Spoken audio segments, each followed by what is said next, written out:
तो आज हम लोग बात कर लेते हैं किसकी, डीकार्बोक्सिलेशन की। डीकार्बोक्सिलेशन क्या होता है, ठीक है, इसमें ध्यान रखना। पहले शॉर्ट फॉर्म में इसका मतलब समझिए। इसका मतलब होता है, अगर मान लीजिए हम लोग इस मेथड से रिमूव करते हैं कार्बन डाइऑक्साइड गैस, रिमूव करते हैं कार्बन डाइऑक्साइड गैस फ्रॉम, किससे, कार्बोक्सिलिक सॉल्ट से। ये कॉन्सेप्ट है, इतना बात ध्यान रखना है हमें, ठीक है। तो इसमें जो है दो तरीके से हम लोग क्या कर सकते हैं, कार्बोक्सिलिक सॉल्ट को, अगर कार्बोक्सिलिक सॉल्ट से हम लोग क्या कर सकते हैं, कार्बन डाइऑक्साइड गैस रिमूव कर सकते हैं। पहला मेथड होता है हमारा क्या, सोडा लाइम से करवा सकते हैं, ध्यान रखना। पहला मेथड होता है सोडा लाइम से, और दूसरा मेथड होता है हमारा क्या, कोलबेस इलेक्ट्रोलिसिस प्रोसेस से। कोलबेस इलेक्ट्रोलिसिस प्रोसेस, ये बात ध्यान में रखनी पड़ेगी, ठीक है।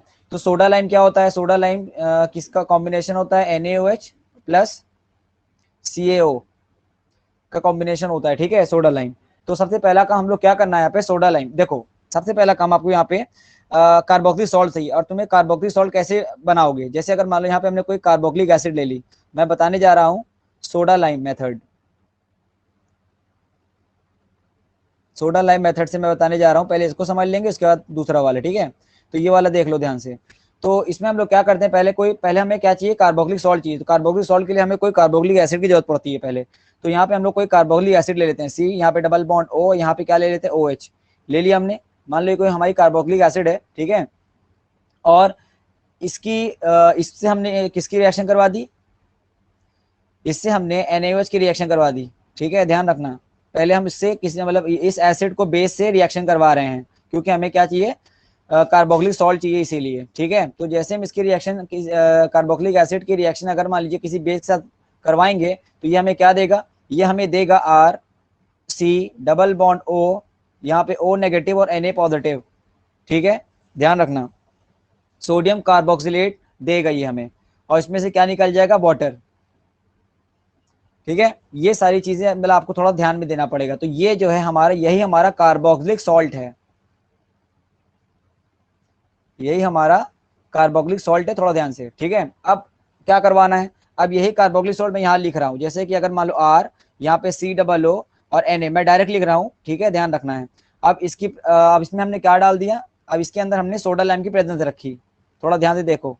जैसे इसके अंदर अगर हम सोडा लाइम की प्रेजेंस रखेंगे, मतलब NaOH, ठीक है, और प्लस CaO की प्रेजेंस रखेंगे। एक बात और ध्यान रखना, यहाँ पे जो CaO लिया है, ये एज अ कैटेलिस्ट काम करता है, ठीक है। यहाँ पे NaOH दिख रहा है ना तुम्हें, तो इससे मैं क्या कर रहा हूं, ध्यान देखो, ठीक है, ये पूरा, ये दिख रहा है ना तुम्हें, ये यहां से लेके यहां तक गौर करो तो क्या निकल रहा है हमारा, क्या हमारा इसमें से Na2CO3 निकल रहा है बाहर, सही बात है। और उसके बाद किसकी फॉर्मेशन हो रही है, एक R यहाँ बच जा रहा है और एक हाइड्रोजन यहाँ बच जा रहा है। तो यहाँ क्या मिल रहा है हमें, एल्केन की फॉर्मेशन देखने को मिल रही है, और इसमें से Na2CO3 जो हो रहा है वो बाहर चला जा रहा है, ठीक है। तो ये बात होती है, चाहे हम अगर मान लीजिए कोलबे इलेक्ट्रोलिसिस प्रोसेस बात करें, चाहे हम सोडा लाइम की मेथड की बात करें, दोनों में ही एल्केन मिलता है। पर ये बात ध्यान में रखना कि अगर कोलबे इलेक्ट्रोलिसिस प्रोसेस की अगर बात करेंगे, तो वहां पे हमें कभी मीथेन नहीं मिलता है, ध्यान रखना, कभी भी मीथेन हमें देखने को नहीं मिलेगा। हाँ, अगर आप सोडा लाइम से करवा रहे हो, हमें मीथेन मिल जाएगा सोडा लाइम प्रोसेस से। दूसरा मेथड देख लेते हैं। अब दूसरा मेथड होता है हमारा कोलबे इलेक्ट्रोलिसिस प्रोसेस। तो मैं यहाँ बताने जा रहा हूँ कोलबेस इलेक्ट्रोलिसिस प्रोसेस।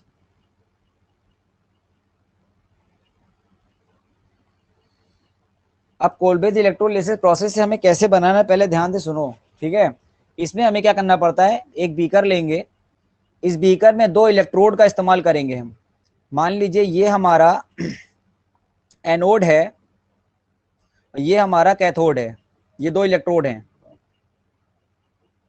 ठीक है। इस एनोड को हम बैटरी के पॉजिटिव टर्मिनल से जोड़ देते हैं, तो इसको हम बैटरी के एक पॉजिटिव टर्मिनल जोड़ देते हैं एनोड को, ठीक है। और कैथोड को हम क्या कर रहे हैं, बैटरी के नेगेटिव टर्मिनल से जोड़ दे रहे हैं। थोड़ा ध्यान देखना, ये पॉजिटिव टर्मिनल है बैटरी का, ये नेगेटिव टर्मिनल है बैटरी का। इसके बाद क्या करेंगे, अब इस बीकर के अंदर हम क्या कर रहे हैं, इस बीकर के अंदर हम कार्बोक्सिलिक एसिड का सॉल्ट और वाटर ले रहे हैं, ठीक है। इसके अंदर हम क्या ले रहे हैं, कार्बोक्सिलिक एसिड का सॉल्ट, मतलब सपोज करो हमने यहाँ पे ले लिया CH3COO और Na ले लिया हमने, कार्बोक्सिलिक एसिड का सॉल्ट ले रहे हैं और इसमें क्या ले रहे हैं, वाटर का इस्तेमाल कर रहे हैं। अब आगे देख लेते हैं, यहाँ तक हो गया। अब क्या करना है जरा चेक करो। हमको पता है दो बातें ध्यान रखना है यहाँ पे, एनोड पे जो है, एनोड पे ऑक्सीडेशन होता है, ठीक है, ये बात ध्यान रखना है, और कैथोड पे रिडक्शन होता है। इतनी बातें आप ध्यान में रखेंगे।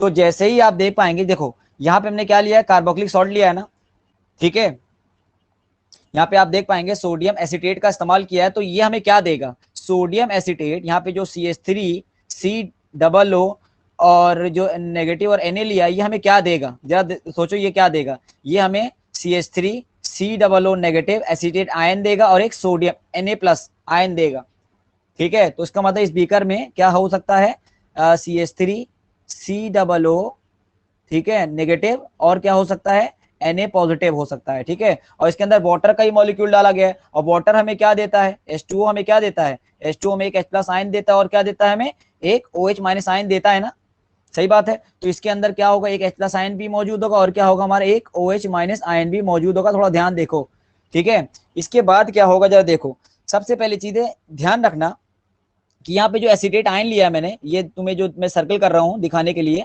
ये जो एसिटेट आयन लिया है, इसका हो जाता है ऑक्सीडेशन, ध्यान रखना, क्योंकि इसी पास एक्सेस में इलेक्ट्रॉन है ना। तो ये बात ध्यान रखना, इसी का होता है ऑक्सीडेशन, और यहाँ पे OH- आयन का ऑक्सीडेशन नहीं होता है, ध्यान रखना, ठीक है, क्योंकि OH- आयन के पास भी एक्सेस में इलेक्ट्रॉन है, नेगेटिव इफेक्ट में है, मगर सिर्फ ऑक्सीडेशन किसका पॉसिबल है, सिर्फ एसिटेट आयन का, मतलब CH3COO नेगेटिव का ही ऑक्सीडेशन पॉसिबल है। क्यों, क्योंकि इसका जो है अगर रिडक्शन पोटेंशियल जो है, क्योंकि इसका रिडक्शन पोटेंशियल काफी कम होता है, इसका रिडक्शन पोटेंशियल जो है काफी कम होता है,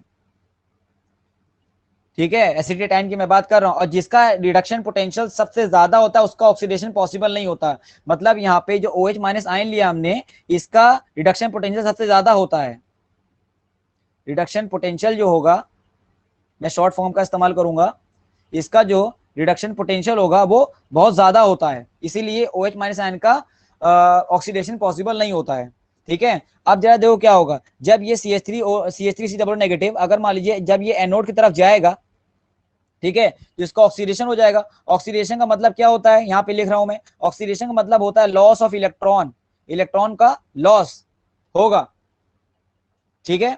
अब हम आगे बढ़ जाते हैं, देखते हैं क्या हो रहा है। तो पहले देख लेते हैं एनोड पे क्या हो रहा है, फिर देख लेते हैं कैथोड पे क्या हो रहा है, फिर इसके बाद इसकी मैकेनिज्म भी देखेंगे कि मैकेनिज्म कैसे फॉलो हो रही है। हाँ, तो अब जरा देखो हम बात करेंगे ऑन एनोड, मैं एनोड पे बता रहा हूँ जिसपे हमारा ऑक्सीडेशन पॉसिबल हो रहा है। तो एनोड पे क्या हो रहा है जरा चेक करो, यहाँ पे क्या लिया हमने, CH3 लिया, यहाँ पे COO नेगेटिव ले लिया, ले लिया। अब ऑक्सीडेशन मतलब होता है इलेक्ट्रॉन को निकालना है हमें। तो यहाँ और एक बात और ध्यान रखना, यहाँ पे जो एसिटेट आयन लिया ना मैंने, इसकी 2 यूनिट लेनी पड़ती है। तो जरा देखो क्या हो रहा है यहाँ पे, ऑक्सीडेशन हो रहा है ना, चलो। तो इस पे जब ऑक्सीडेशन होगा तो आप ये देख पाएंगे कि जो है ये क्या करेगा, ये बना लेगा हमारा C2H6, देखो 2 यूनिट में है ये, है ना। तो जरा चेक कर लो, हाँ, यहाँ पे देखो एल्केन की फॉर्मेशन और इथेन बन रहा है, और इसमें से जो है कार्बन डाइऑक्साइड गैस जो है वो बाहर चली जाती है। इसकी एक क्वांटिटी नहीं यूज में होती, अगर एक क्वांटिटी तुम लोगे तो कभी भी तुम्हें जो है इससे एल्केन नहीं मिलेगा। एसिटेट आयन की 2 यूनिट का इस्तेमाल करना पड़ता है, जिससे हमें क्या मिलता है, इथेन मिलता है, जिससे हमें इथेन की फॉर्मेशन देखने को मिलती है, और उसमें से क्या निकल जाती है, कार्बन डाइऑक्साइड गैस निकल जाती है। दिमाग में रख लो इतनी बात। अब यहाँ पे जो है 2 इलेक्ट्रॉन जो है निकलता है बाहर। उसके बाद क्या होगा जरा चेक कर लेते हैं। अब हम लोग बात कर लेते हैं कैथोड पे क्या हो रहा है। एनोड पे समझ में आ गया, एसिटेट आयन कहाँ गया, क्योंकि वही तो एक्सेस में था इलेक्ट्रॉन ना। अब जरा देखो क्या करना है हमें, अब यहाँ पे ऑन कैथोड बात कर लेते हैं। कैथोड पे क्या हो रहा है, कैथोड पे देखो, कैथोड पे ध्यान रखना H+ आयन जाएगा, H+ आयन कैथोड की ओर मूव करेगा, ठीक है। और इसी का होता है क्या, रिडक्शन। रिडक्शन मतलब क्या होता है, गेन ऑफ इलेक्ट्रॉन, मैं ऊपर लिखता हूं, रिडक्शन मतलब क्या होता है, गेन ऑफ इलेक्ट्रॉन, इलेक्ट्रॉन का गेन होना है, ठीक है। तो चलो गेन करवाते हैं। तो यहाँ पे क्या हुआ, हमने यहाँ पे H+ आयन की 2 यूनिट ली, फिर से मैं बता दे रहा हूँ 2 यूनिट ली। जो एनोड ने 2 इलेक्ट्रॉन छोड़ा था वो ये 2 इलेक्ट्रॉन ले लेगा यहाँ से, ठीक है। ध्यान रखना मैंने क्या कहा है। उसके बाद क्या बनेगा देखो, इसमें से H2 गैस जो हो जाएगी वो रिलीज हो जाएगी, एनोड पे अगर मान लीजिए एल्केन मिलेगा हमें, मतलब इथेन मिलेगा, कार्बन डाइऑक्साइड गैस मिलेगी और इलेक्ट्रॉन निकलेगा बाहर, मगर कैथोड पे क्या मिलेगा हमें, हाइड्रोजन गैस रिलीज मिलेगी। ठीक है, ध्यान रखना ये सारी चीजें, यहाँ पे 2 लगा देना। तो ये हो गई इसकी रिएक्शन कि एनोड पे क्या हो रहा है और कैथोड पे क्या हो रहा है। उसके बाद क्या करेंगे, जरा चेक करो इसके पीछे की मैकेनिज्म देख लेते हैं, मैकेनिज्म सबसे ज्यादा इंपॉर्टेंट है। ठीक है, चलिए देख लेते हैं इसके पीछे की मैकेनिज्म।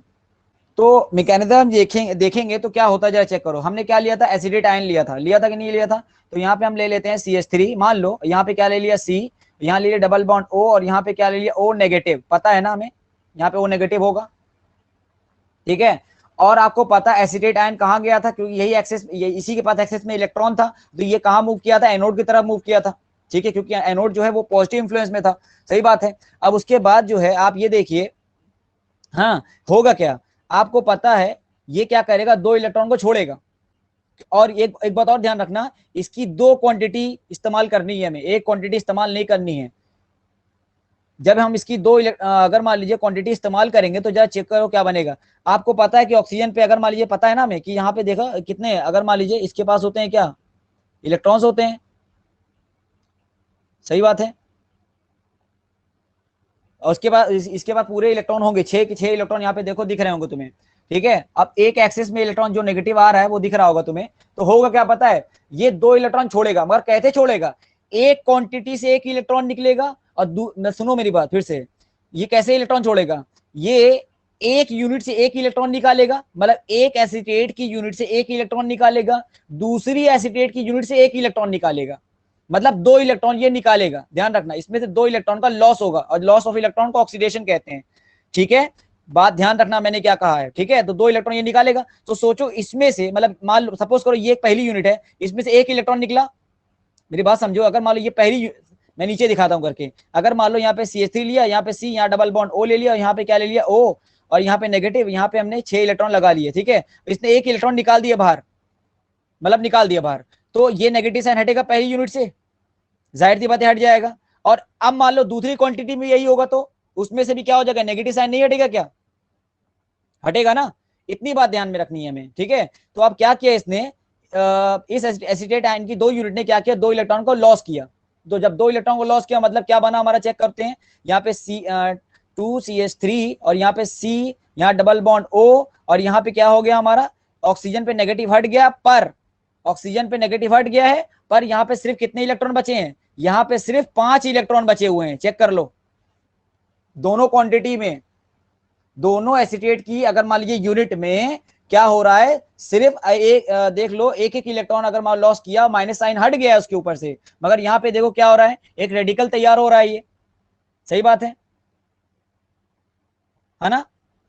अब इसके बाद क्या करेंगे, अब यहाँ पे देखो, यहाँ पे इलेक्ट्रॉन की कमी है, क्योंकि एक इलेक्ट्रॉन यहाँ पे देखो, एक अकेला इलेक्ट्रॉन बच रहा है, इसको चाहिए क्या, इसका साथी।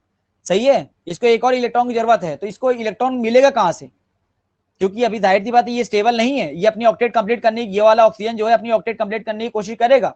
ठीक है, तो इसको इलेक्ट्रॉन मिलेगा कहां से, इसको इलेक्ट्रॉन मिलेगा, देखो मजबूरन क्या होगा, देखो ये जो कार्बन तुम्हें नजर आ रहा है, ये वाला जो तुम्हें कार्बन नजर आ रहा है, ठीक है, इसको इलेक्ट्रॉन चाहिए किसी भी हालत में चाहिए।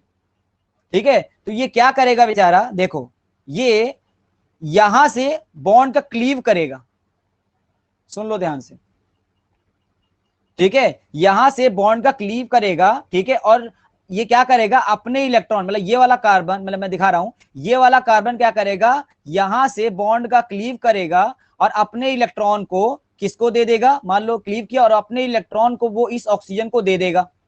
थोड़ा ध्यान दे देखो, दे दिया उसने। सही बात है, तो इसमें से क्या बना आगे दिखाते हैं हम तुम्हें। इसमें से आप देख पाएंगे क्या हो रहा है, पहले तो देखो 2 यूनिट मिथाइल की रेडिकल मिल रही है हमें, ध्यान रखो 2 यूनिट मिथाइल का रेडिकल मिल रहा है हमें, क्योंकि क्लीवेज हुआ है वहां पे, और कार्बन ने क्या किया है, अपने इलेक्ट्रॉन को ऑक्सीजन को क्या कर दिया है, डोनेट कर दिया, किया ना। ठीक है, जिसके वजह से हमें क्या देखने को मिलेगा, यहां पे आपको देखने को मिलेगा C डबल बॉन्ड, और यहां पे भी आ जाएगा डबल बॉन्ड, मतलब कार्बन डाइऑक्साइड, शॉर्ट फॉर्म में अगर ब्रैकेट में लिख रहे हैं हम, ध्यान रखना, कार्बन डाइऑक्साइड गैस तो मिलेगी हमें यहाँ पे। हो गया। अब यहाँ पे देखो 2 यूनिट बच रही है किसकी, मिथाइल की। अब इसके पास कोई चारा नहीं, इसको भी अगर मान लीजिए क्या करेगा, ये देखो 2 यूनिट बच रही है, तो एक यूनिट पे एक रेडिकल बचेगा, दूसरी यूनिट पे भी एक रेडिकल बचेगा, बचेगा कि नहीं बचेगा, सही बात है। ये दोनों मिथाइल की यूनिट क्या करेगी, आपस में दोनों इलेक्ट्रॉन को शेयर करके बॉन्ड की फॉर्मेशन कर देगी, ठीक है। बॉन्ड की फॉर्मेशन होगी तो क्या होगा देखते हैं, इससे हमें मिलेगा CH3 बॉन्ड CH3 मिलेगा, या तुम इसको ऐसे भी लिख सकते हो ना, C2H6। This is how we can obtain ethane by process, by Kolbe electrolysis process, ठीक है। ये बात ध्यान में रखने वाली होती है, कोल्बे इलेक्ट्रोलिसिस प्रोसेस कभी भी मीथेन नहीं बनाता, ये बात गौर करने वाली है, ध्यान रखना है। ये छोटी सी मैकेनिज्म है, दिमाग में चली गई होगी, और कुछ इसके पीछे मतलब मेहनत नहीं है, ठीक है।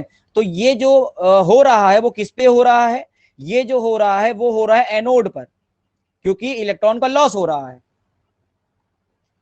ना। अब हम लोग क्या करेंगे, कैथोड पे चेक कर लेंगे, कैथोड पे क्या हो रहा है। कैथोड पे अगर हम बात करेंगे तो आप ये देख पाएंगे कि जो है वहां कैथोड की ओर कौन जा रहा था, H+ आयन जा रहा था ना, ठीक है। तो वहां पे 2 यूनिट H+ आयन की ले लेते हैं, और ये क्या करता है, 2 इलेक्ट्रॉन, ध्यान रखना, 2 इलेक्ट्रॉन का क्या कर लेता है, गेन कर लेता है। मतलब एनोड से जब 2 इलेक्ट्रॉन निकलेगा, एनोड से जब 2 इलेक्ट्रॉन निकलेगा तो कैथोड पे जब H+ आयन भागेगा, ठीक है, वो क्या करेगा, 2 इलेक्ट्रॉन को गेन कर लेगा कैथोड से, बात समझ में आ रही है, 2 इलेक्ट्रॉन गेन कर लेगा, और जैसे ये 2 इलेक्ट्रॉन गेन करेगा तो क्या बचेगा जरा बताओ, यहां से हमारी H2S गैस जो हो जाएगी वो रिलीज हो जाएगी, ध्यान रखना है हमें, ठीक है। सबसे इंपॉर्टेंट चीज है यहाँ पे, H2S गैस रिलीज हो जाएगी और कुछ भी नहीं है इसके अंदर, यही मैकेनिज्म होती है कोल्बे इलेक्ट्रोलिसिस प्रोसेस से। इस तरह अगर मान लीजिए हम लोग जो है कार्बन डाइऑक्साइड निकाल देते हैं, ठीक है, डीकार्बोक्सिलेशन प्रोसेस यही कहलाती है, यही 2 मेथड होता है, ठीक है, ध्यान रखना है।